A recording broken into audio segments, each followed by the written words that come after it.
Welcome. I'm Jamie Tyler, your energy esthetician, and this is the Love Aligned podcast.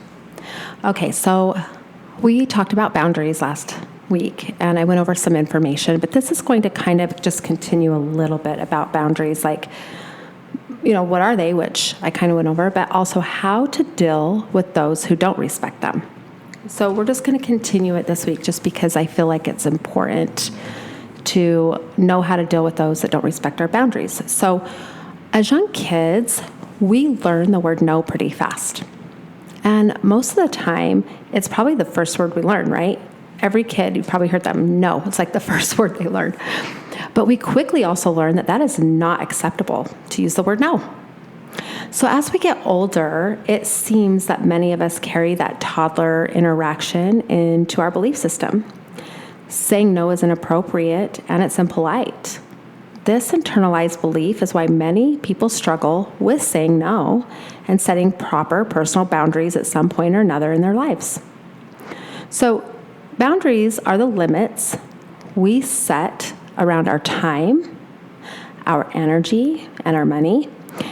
They are the perimeters that a person creates to identify reasonable, safe, and permissible ways for other people to behave towards them. They also define how we will respond should those limits be breached, right? So boundaries are an essential aspect of power. In fact, they are the, let's say, special sauce, right, in interpersonal power.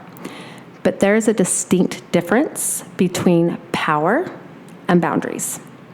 So by holding firm to our personal limits, we are defining and establishing our true empowerment through maintaining and holding our boundaries. So we show the world where we will and will not be moved.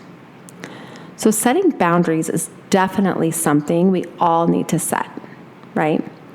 Not only for ourselves, but others as well. We need to respect it after we set them as well. Healthy, defined boundaries give us confidence.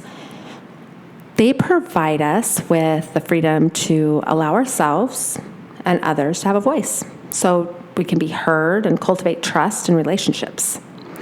When we can stand in our power, others are given the ability to do the same.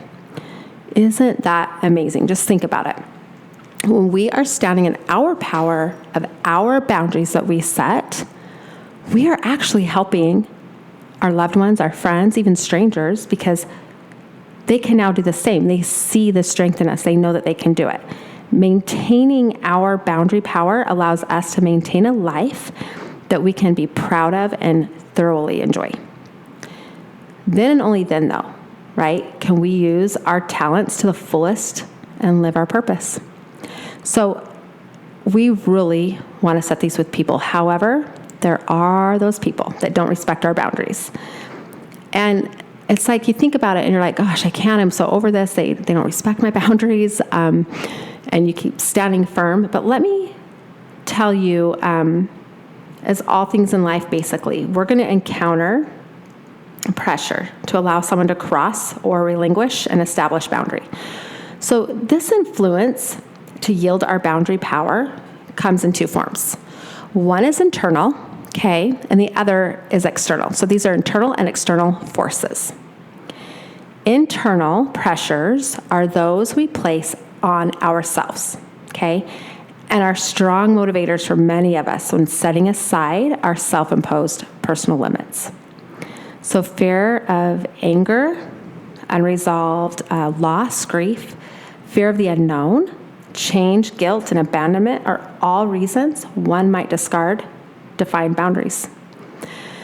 Many of these causes result from limiting beliefs about our worth or messages reinforced in relationships or past situations. External pressure comes from others, okay, telling us or persuading us about what to do or how to act. So again, our boundaries to external forces may spring from obligation, fear, and guilt. Both types of pressure, however, can be very strong influencers and at times are valid and deserve our consideration. But often, these forces are ways in which we either self-sabotage or allow other people to exert control over the power we've created to safeguard our own boundary lines. So we really want to step back and think about that. How many times are we going to let other people have control? Or how many times are we going to self-sabotage? It's really not fair. So remember this, a lack of clear boundaries invites others to be overly intrusive. And often it does create a situation from which it's challenging to recover. So setting boundaries that are too fluid may keep us and others from being accountable, and in many cases sucks away our power. And boy, does it. How many times has that happened to you? I know it's happened to me a lot. I just feel sucking of power, like the vampires sucking the blood out of me, right? All this energy being drained because I haven't been accountable for my boundaries, and I'm not allowing others to be accountable for my boundaries that I set. So taking the time to do the work needed to ensure boundaries are adequately defined, communicated, right, and defended will serve us. And it will serve us in our highest good. But if this topic of boundaries is an entirely new concept for you, right, entirely new, just keep in mind, it is a process. And I promise you, with practice, it gets so much easier. Taking the personal boundary inventory is an excellent place to start. So let's talk about how we stop somebody who crosses our boundaries. Let's call them Boundary Busters, right? How do we stop them? So let's say, for instance, it's Friday night, and we're leaving work at 5 p.m. Like, I'm done with work. I'm leaving at 5 p.m. But then a coworker tries to dump all their work on me. And they're like, hey, I'm going out of town for the weekend. I've got to leave by 5. I need you to stay for my shift. Just please do this. And they try to make you feel guilty. Let me tell you what you do, because you're not going to feel guilty. You're going to set your boundary, keep your boundary, not let others cross it. So here's what you do in a situation. Ask yourself, how does this make you feel? Maybe you feel guilty not taking on the work of others when they ask you to do it. Will you say yes outwardly, but internally be resentful?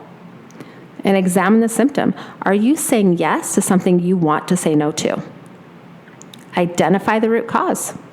What in your past or childhood taught you to relinquish your boundaries? Were other people, family, friends, neighbors asking you to help them out of binds they'd gotten themselves into? And if you didn't, they threatened to withdraw their affection or just something from you? Identify the need. Fear of abandonment? Guilt? What is causing you to allow people or this person to step all over your boundaries and give your power away? And then respond. Don't react. Take in a deep breath. Collect yourself. Then respond with something like, Jim, it sounds like you had a tough week with that unexpected client problem, right? I understand you're in a tight spot. I won't be able to help you on such short notice. I'd be happy to help you next time if you at least ask a couple days in advance, right? Something like that. Just make it clear. Communicate your boundaries. Clear, open communication is the foundation of a healthy boundary setting. Limits can be expressed in a variety of ways to maintain our self-power. And we really do want to communicate them. So I'm going to kind of give you some steps or ideas to establish and communicate the power of your boundaries. Okay? So you can write them down if you'd like, whatever you'd like to do. Verbalize clearly with words what your boundaries are. And then visualize your boundaries as your personal property line. This is my property line. We're not crossing this, right? Graciously refuse the request. I'm sorry, but that's not going to work for me. Or I can't do that this time. Identify those who continually try to break through your boundaries and put distance between you and those individuals when possible. Stand firm. Okay? Don't be afraid to do that. Stand firm knowing that boundaries are perimeters that help to enhance trust and respect. And that's the thing. When we actually set these boundaries and we communicate them, this is like our power. And we want people to know that we mean it. We are standing firm in our boundaries. And you want to be able to trust your boundary, and you want other people to trust it that come in, right? But you also want what? The respect. So one thing I will tell you with boundaries is it can be super hard, especially when we're not used to it.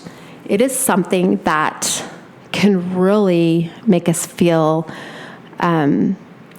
like sad, or like, oh my gosh, I feel so bad now. This isn't something I've done. Oh my gosh. And really, when we keep doing that to ourselves, we're really not putting trust in ourselves. We're not even respecting ourselves at that point.